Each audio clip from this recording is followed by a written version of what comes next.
La première loi de Hammer, c'est la loi d'airain des maladies. Je vous explique ça en détail tout de suite. Une pathologie démarre, selon Hammer, par un DHS, ce qu'il a appelé comme ça le Dirk-Hammer syndrome. Ce Dirk-Hammer syndrome va donner un surstress, suraigu, permanent, vécu dans l'isolement. Il faut bien ces 4 critères pour rentrer dans une pathologie, ou sinon on ne rentre pas dans la pathologie et on reste dans un programme biologique de base. Dans le surstress, on parle évidemment pas des stress que l'on vit tous les jours. Tout le monde est stressé quand on arrive au boulot pour différentes choses au niveau familial, au niveau professionnel. On parle ici d'un surstress, c'est-à-dire à un moment donné où le stress va dépasser ce que l'on a l'habitude de tolérer. On va être donc dans un surstress suraigu. Il va être beaucoup plus important que le stress qu'on a d'habitude. Il va avoir une certaine durée. C'est pour ça que Hammer a dit permanent. Et ce qui est essentiel, c'est qu'il va être vécu dans l'isolement. C'est cet événement, ce choc psychologique auquel vous ne saurez pas y mettre des mots, où vous allez rester un peu bouche bée, pris à contre-pied, et où vous n'arriverez même pas à en parler avec quelqu'un. À ce moment-là, on est bien dans un surstress suraigu permanent, et dont on vit dans l'isolement. C'est même difficile d'en parler. Hammer et Sabat présentent ça de 2 manières différentes. Lorsqu'on a ce DHS, selon Hammer, il représente ça selon un tableau électrique. Et un fusible, qui était normalement sur on, va disjoncter et passer sur off. Et ce fusible tient en compte une commande qui va donner le fonctionnement de différentes cellules et donc modifier le fonctionnement des différentes cellules. Ça, c'est un peu la vision hammerienne. Donc c'est l'idée qu'il y a un disjoncteur qui saute, qui est en relation avec le DHS, donc avec le stress, avec le ressenti. On parle bien ici d'un ressenti et non d'un vécu. Je vais en revenir juste après. Avec donc le ressenti de la pathologie qui va coder un tel disjoncteur, qui va coder les cellules responsables de ce disjoncteur. Et c'est là qu'on va voir apparaître la pathologie. Selon Sabat, c'est une vision que je préfère un peu, je la trouve un peu plus simple, un peu plus logique. On va avoir un stress qui va être suraigu, permanent, dont on va vivre dans l'isolement. Et donc que le cerveau psychologique, la pensée, ne pourra pas gérer.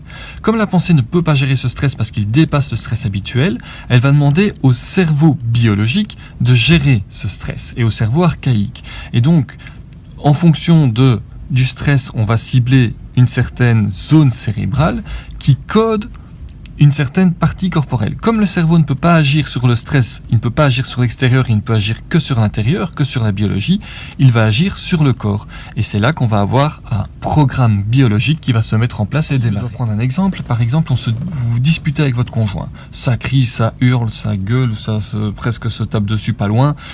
Vous ne rentrerez pas dans cette pathologie. Parce que certes, vous avez un surstress qui va être suraigu, qui va avoir une certaine durée, au moins le temps de la dispute, mais vous allez extérioriser votre ressenti. Vous allez arriver vous allez mettre des mots, vous allez crier, vous allez mettre en place des événements et des actions qui vont vous permettre de sortir un peu de ça.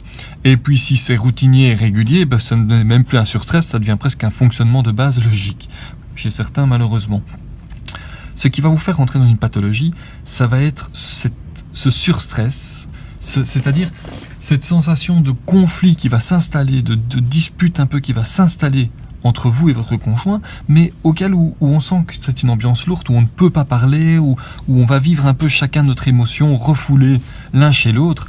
Et ce qui est important, ce n'est donc pas le vécu, mais le ressenti. Ce qui compte, c'est comment on a ressenti l'événement, comment est-ce qu'on l'a ressenti à l'intérieur de son corps. C'est ça qui va coder, c'est ça qui va déterminer quel disjoncteur ou quelle partie du cerveau va coder telle cellule. C'est-à-dire qu'en fonction du ressenti, on va avoir des disjoncteurs différents qui vont débloquer, ou on va avoir des zones cérébrales qui correspondent donc au corps, qui vont s'activer, ou en tout cas qui vont mettre en place des programmes biologiques pour pouvoir sortir de ça. Je vais vous expliquer un peu qu'est-ce que c'est exactement, qu'est-ce qu'on entend par ressenti. Si je me dispute avec mon conjoint, mon ressenti à moi va être peut-être c'est dégueulasse ce qu'elle me raconte, c'est pas juste, c'est injuste, c'est honteux.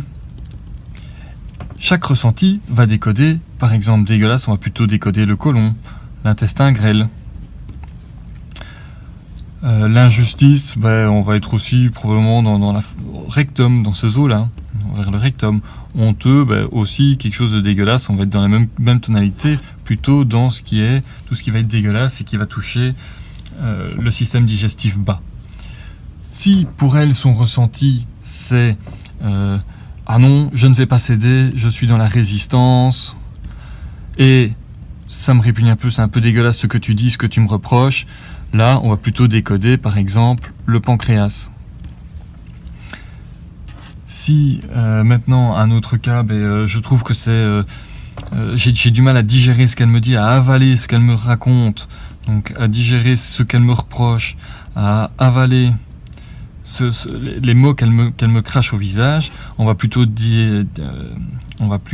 avoir donc un ressenti, donc difficulté à digérer, on va plutôt décoder l'estomac, l'œsophage, on sera dans cette tonalité-là.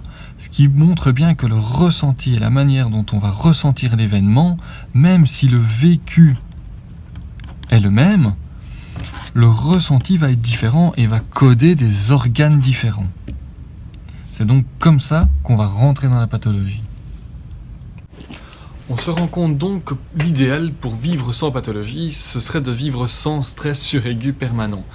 Évidemment, on ne vit pas dans un monde idéal, il faut donc, on vit tous des stress régulièrement, et puis certains vont correspondre à notre biologie, vont correspondre avec ce qu'on vit, avec des choses peut-être du passé auxquelles on n'a pas réussi peut-être à faire des étapes de deuil, et donc ces stress vont prendre une importance dans notre vie qui va coder une pathologie. C'est donc la première loi de Hammer, qui nous explique la loi d'airain des maladies, qui va expliquer comment est-ce qu'on rentre dans la pathologie. Il a ensuite découvert la deuxième, troisième, quatrième et cinquième loi de Hammer, et dont je vous parlerai de la deuxième loi de Hammer dans une prochaine vidéo. Un tout grand merci de m'avoir suivi, et puis abonnez-vous à ma chaîne, et un petit pouce bleu si vous avez aimé. N'hésitez pas à mettre un commentaire. Passez une bonne journée!